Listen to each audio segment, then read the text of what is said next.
It was really enheartening, actually. He provided an analysis of privatisation which was clear and gave us a sense of direction. I mean, sometimes you get a sense of that we don't quite know where we're going, that privatisation has been the way of being effective and efficient. We've heard that for a long while from Maggie Thatcher. A lot of people seem to have almost forgotten that we've had a global financial crisis, and that's really changed the whole basis for the tension between companies, corporations and government, where in fact the corporations required government to rescue them. And yet the attitudes of government have not changed so far as privatisation is concerned. They don't seem to have listened and respected that the scene has changed. But I think what John has brought forward has been really, really interesting, really useful in the analysis. But I mean, look, I actually stand here talking for prisons, and the prison area is one that is very key, and I'm very pleased with its sort of central focus, and pleased also to stand in front of this poster here. Because for us, this is not just a political issue. It's not an issue of jobs. And I'm not saying that we're going to people defending their jobs. Of course, it's important that they defend their jobs, and of course, it's important that people hold their political line. But here we actually, and I'm speaking here for prisoners, we're actually defending our status as human beings, as citizens, and that's a very different position. That's a position where we actually defend the role of the status of ourselves as being not commodities to be disposed of on a balance sheet of multinational companies. That's an essential issue. If it was good enough for us to defend the status of prisoners, to speak as citizens and to be counted as being entitled to vote and to be listened to and be talked to, then it's good enough for us also to argue for the right for us not to be slaves. And one thing that leaves me really angry is the fact that the 25,000 prisoners haven't got a chance to raise their voices and express their anger. So I'm here to do that for them, and thank you for the opportunity. Because I can assure you that prisoners in the jails do not want to become the slaves of multinationals. Even though this is very interesting, even though multinationals they're quite smart in the way and the techniques that they use in managing prisons. And say, for example, in Junee, one thing they do, they have actually prison kitchens, where in fact the kitchens, the food is much better. People go to Junee and they say, oh, the food is great here. So unfortunately there are things that the multinationals, techniques that they use. But that's all that says is that the public service and Ron Woodham himself should organise his jails better. And it maybe it requires the voices of prison officers to say to Ron Woodham, come on, get your act together. We're not going to be told what to be done, what's to be done. We can actually take a stand on policy as well. And that's maybe an opportunity for prison officers to take a role, take a policy position there. And we invite them to. So our position is very clear. Our position is a strong one. Our voice hasn't really been heard yet. I mean, because it's seen as though almost we're sitting in the cells and to be already commodities, that we haven't got a chance to speak.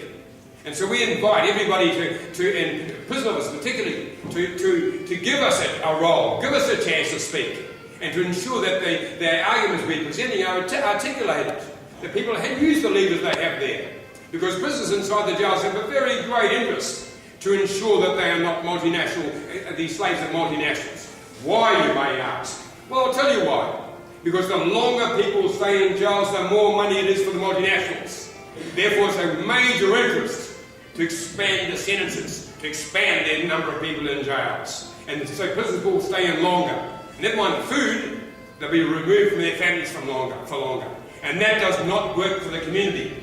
Because it means the longer they're away, the more taxes that get paid, the more damage that's done to those people, the longer they're away from their families, the less chance they have of surviving. It's as simple as that. But the more money is made by the multinationals.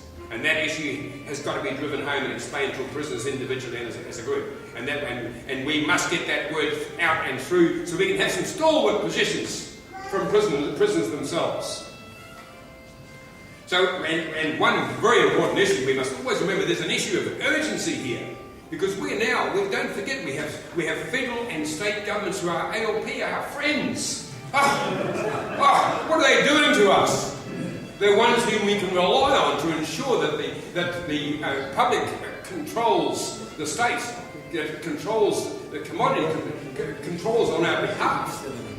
What's happening? Because if we do not defend ourselves with the ALP in control, what's going to happen when the Libs get out and get in, as seems very likely.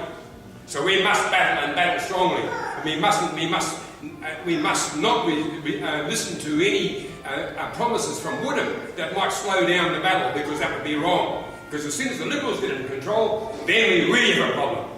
So we must hold the line, and hold the line strongly. And we mustn't vacillate, and we mustn't listen to compromises. Because when we're strong enough, we defend ourselves well. And when the Libs come in, they know we will defend ourselves well, and we won't move away from the line. And let's hold it, and hold it now. So the question is, well, what's wrong with privatisation? Let's listen to this a little bit too, because the analysis is really clear. I mean, what was beautiful came out of the Upper House inquiry. The Upper House inquiry sat for many months, and they listened to submissions from the whole community, from the women's groups, the organisations right across the board, from the union, nurses union, from Unions New South Wales, from Public Interest Advocacy Centre, from New South Wales Council Services, from 453 submissions were given. And of those 453 submissions, right across the whole board, 11 supported privatisation. So if the government's listening at all, it would have to say, well, sorry, we've got no support. If this democracy means anything, no, they haven't got nothing to stand on. Of the 11, the multinationals themselves were counted amongst those as well. So their argument is they don't support their arguments at all. That's clear. So what are the arguments anyway? First of all, against privatisation. The most important thing is actually there's a particular role for the state, and the state only can control its citizens. If you actually take somebody away and you actually say, right, in a democracy, you will now be locked in a cell and we will control your life. You will go in there. That's the most important thing what you can ever do as a government, as the state, can actually control somebody's life. And in doing that, that authority is something that can't be passed on to other people. That's something that is given only by the state as a state role, state control, which means isolating you from your family.